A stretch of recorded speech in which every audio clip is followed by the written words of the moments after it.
Welcome to the Scientific Investor channel. We can see green market today for cryptocurrencies. Top 10 are looking good because even 2-3% a day, and if we get that say 4 or 5 days in a week, that's going to be good in the long term. If we look at them in the chart, the price action, we can see that they are actually trending up. Now today I'm gonna walk you through the top 3. Say this is XRP, which is having an uptrend. It's moving higher. Now, yeah, there are some barriers and which we will actually discuss through them. Now, then the next one is BTC. Yes, it is also showing some kind of bearish patterns, which you should be cautious about. We'll go through that. Then the Ethereum. I'm showing Ethereum today because it just surprised me previously, because I was thinking this is kind of the trend. Then it broke above that area. Then I thought, no, okay, this will be how the price will be moving. Then again, today it broke above that. So I'll actually take you guys through that. Then we have some, Twitter post, which is kind of really insightful. This one from XRP Joker is kind of it caught my attention much. So I'll discuss through that. Then we have some of the fundamental changes which are actually coming along with, banks, central banks, and India as a country, how they are coming in with this thing, which if you read through it, you will get an idea who is the player behind the curtain. Now, these are the news which is kind of central banks getting into this game and trying to push through. And I'll actually suggest watching this video from Crypto. That's really insightful one in which you can get much more idea. Now guys, if you guys like the content I provide on a regular basis, please do support the channel, hit the subscribe button. If you are getting value from this video, please click that like button. Now, moving on to the first one, we'll actually go through the fundamentals and perspectives first and then jump into the technicals. So this is the first one from XRP Joker, showing don't forget that the beauty of XRP is mass adoption is irrelevant here. People will use XRP through central banks and institutions for transfers and payments or settling, but they don't even know if they are using that. So that is inevitable. Now I was, showing this out today because, I was like getting a lot of questions in last two, three videos of mine. Say some in Twitter, some in Facebook and other social media sites. Who will use XRP? One guy was asking to me directly, like, will you use XRP to transfer your money? So I was trying to make a perspective which is easy for him to understand. As a Bitcoin maximalist, he was trying to, dodge every answers I was trying to give him. So I was trying to say, no. For example, if you are using a payment company which you use for transferring money from one country to other, even if you are not directly changing your fiat to XRP, then XRP to fiat, that's happening in the background. I was trying to say, if say consider an organization like MoneyGram, it will be transferring from one corridor to another. They use XRP, not the customer, right? So the value for customer is actually created, but the customer doesn't actually know that he's using it. I actually tried to express that, but it was really hard because most of the Bitcoin maxis don't actually want to understand the fundamentals of this asset. Now, guys, this is the next one from Bank XRP, and this is a video in which it's kind of getting attention when Bitcoin is breaking about 10,000. This is CNBC fast money news, in which they are actually talking about Bitcoin. Why? Because it just broke about 10K and they are trying to publish it outside. So whenever that happens, I kind of turn a bit cautious, because most of the time when the mass media is putting a perspective like price is going to go up, it usually gets a bit of correction or something. Now I will actually consider that with the chart. I'm a bit cautious. If it breaks above this resistance line, yes, then that's changed. The bull mode is turned on. That's another thing. And this is the next one from King Solomon, doing National Bank of Egypt signs a cooperation agreement with Ripple. So another bank is coming in with Ripple. So it's like day by day we are getting new members who are working with new agreements with Ripple. So all over the Middle East, they are kind of jumping into this wagon along with the Far East Asia. Now this is the next one from Bearable Bull, showing Fed discussing who would regulate the digital US dollar. Like, when digital yuan is being pushed, Trump actually needs a response for that as a digital dollar.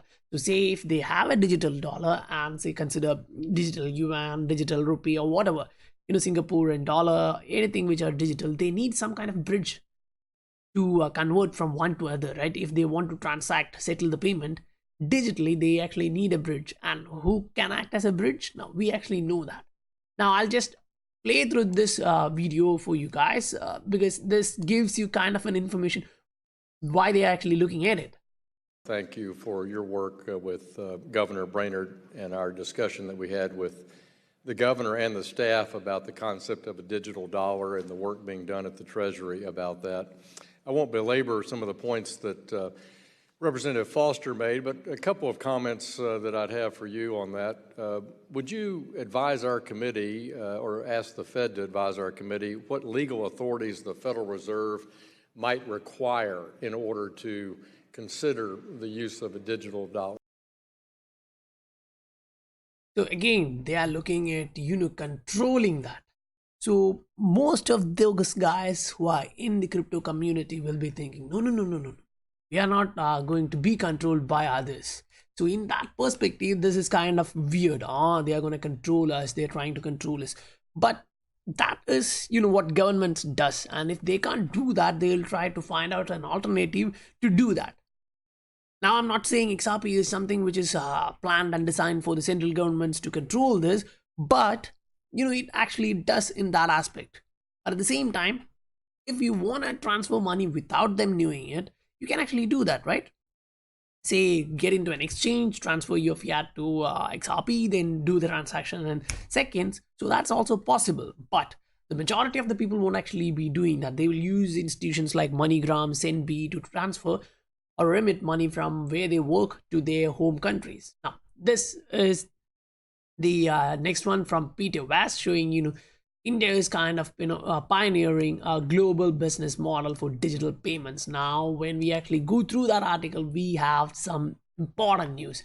Like, they discuss about the background, like what was happening, how the industry was changing from ATM to debit card, early 90s in US, blah, blah, blah. And then they are looking at what's happening, say, in Kenya with the telco wallet, M-Pesa. Then what's happening in China, Alipay and all. They are not using their shit fiat, right? They're actually using it digitally. So no one is carrying around the fiat notes. They are doing it entirely digitally. They don't even have a credit or debit card who's actually, cutting the fees from each transaction, blah, blah, blah. Now, India is going to try to come up with interoperable real-time payments. So we actually know this somewhere. We heard this somewhere, right? The interoperability. Sorry about that. The interoperability. I'm not getting the word correctly. I don't know why. Maybe it's the morning. Okay, anyway. If we are looking at the IntelliJ protocol, we actually know that it is designed to be interoperable, right? So in that one, when we go down, the next thing is near zero cost real payment. So who actually can do this in India? Considering all the partnerships which Ripple the company has in India, we can read through the lines that they are not telling it's, Ripple and XRP or XRP Ledger. Instead, they are just trying to shed light on the IntelliJ protocol or the distributed ledger through which the interoperability can be achieved. And there's the next one from Ian Northing, showing that central banks are working on this. They are mentioning XRP Ledger in central bank report. So central bank report is not like a private organization trying to promote the Ripple as a company or XRP Ledger asset. But it is a central bank and from a developed country trying to push this. So when they're actually highlighting this, say other countries who are developing will listen to this, will look into this for sure. So guys, when the company Ripple is talking about we are working with 50 central banks, now we can actually understand. If you don't believe that, this is kind of a validation for that. You should understand that it is all happening in the background. And this, I told you, is from Crypto Airy, and if you guys really want to get more information from this one, you can actually understand. Like we just talked about the other one, right? The Kuwait Bank. So in the same aspect, Middle East actually is kind of getting in. So this is sorry, not Kuwait, it's Egypt, right? So the Middle East is kind of really bullish on this for their transaction, because there's a lot of guys working in Middle East from India, Pakistan and all. So they will be remitting back. So that's kind of a huge market there. So they will try to hold it back instead of getting it heavy. Now this, I will connect to this because say Western Union was showing that they had a surprise of negative 11%, even though they had a 4% increase in their share price. The expected earnings was down, like previously was 1.4 and it's currently 1.31 billion. So I personally will say some of the small financial payment institutions are actually getting into the game and taking out their breakfast. So if they wait without accepting the the interledger protocol or the distributor ledger or digital asset, they will lose one by one. Say if now they are losing the breakfast, then lunch and dinner, then they will be hungry. Anyway, now this is the chart for XRP. So in this particular chart, you can see that the price is actually moving high, and the area to be checked on is like if you move into a daily chart. Today I'm using the charts from eToro. Okay, if you move into this, you can actually see the price here is like moving to the upside. But what I want to compare here with that of XRP is for Ether. Now, if you're looking at shorter time frame for Ether, you can see there's a bullish move happening and what's going on, blah blah blah. Everything is happening for Ether. Now, if we zoom out and look at it, you can actually see a resistance area, right? This is a support resistance area. The price was being supported here, resisted here. If you look that, you can see that happening from over last 1 year. If you want to extend this, you can actually note that that's actually happening from a long time. So this is the support resistance area which is being valid for last 2 years. And now if you actually check at this, this is kind of where the price is being resisted. Say here the price is getting resisted, here the price is getting resisted. Yeah, so this is a support resistance area in which Ether has reached kind of at the middle with this pump. So I personally think it's not far ahead of Ripple, because if you zoom out and see this support resistance area for Ripple, you can actually XRP, you can actually see that we were already in that region. We reached there before Ether. So I'm really bullish on XRP. Yeah, I do have Ether in my portfolio. That's a different story, but majority is XRP. I'm also bullish on Bitcoin too, because it's also having that fundamentals in case of store of value. Now, when CNBC and others are pointing this, oh, this is bullish, I started looking at it in a different perspective. Like this is, say you can say this is a rising wedge, which you usually break to the downside, like 60-65%, and you're getting a divergence here in the MACD. So until it breaks above this and gives you a confirmation that it's not a fake out and it's starting to move upside, I won't get into a long position in BTC now for short-term trading, because the fluctuations, if the price is fluctuating back down, say getting a break, fake out like this, coming back down and slowly getting to here and then move, that's not a big deal. Still, it's around 9,800 or 10,000, which is potentially higher than that from the 6,000, 7,000, 8,000 area, right? So we are really trending up and it's a bullish news.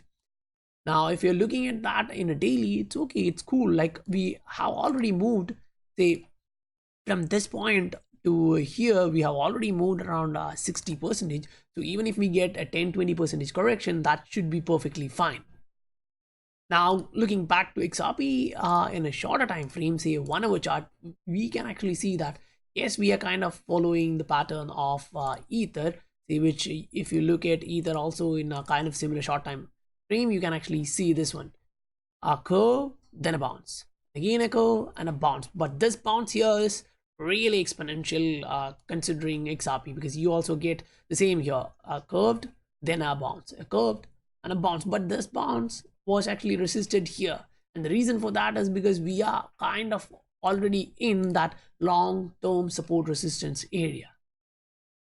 So guys, that's all for today. And again, I would like to request you guys, if you guys like the content I provide on a regular basis, please do subscribe and hit that like button. I'll meet you guys on the next video. Bye for now.